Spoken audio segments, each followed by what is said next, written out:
one International Master Marie Antoinette Sanjego, and you're watching Chess News Program with Captain Shades. Captain Shades! Captain Shades here, mga master. Battle of Champions ngayon dito sa top board. It will be Ericka Ordizo versus Woman National Master Jersey Marticio. Parang preview ito ng palarong pambansa, ha?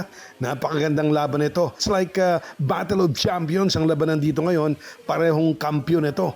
Itong dalawang players na ito. Malulupit, one national master and one promising player. Magandang laban ito, panigurado. Abot hanggang dulo. Watch this. Ericka Ordizo versus Woman National Master Jersey Marticio. 3+2 Blitz event. What's up everybody? My name is Captain Shades. Mahilig sa Captain Shades. Pag di pa kayo nakapag-subscribe sa aking channel, pakiclick ang subscribe button and the notification bell so that you guys will be updated in my up-and-coming videos. Thank you. Una, okay players, check your pieces. Check your time control. Round number 5, starting time.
So the winner here is Ericka Ordizo. Na flag down yung kalaban niya na si Women National Master Jersey Marticio. At nakita nyo, napaka-intense talaga yung laban. This time, it's Ericka Ordizo's time to shine, winning over National Master Jersey Marticio. Dito sa Blitz event, 3 minutes plus 2 ang time control. Hello everyone, my name is Ericka Ordizo. Welcome to Captain Shade's YouTube channel. Pag di pa kayo nakapag-subscribe sa aking channel, pakiclick ang subscribe button and the notification bell so that you guys will be updated in my up-and-coming videos. Thank you.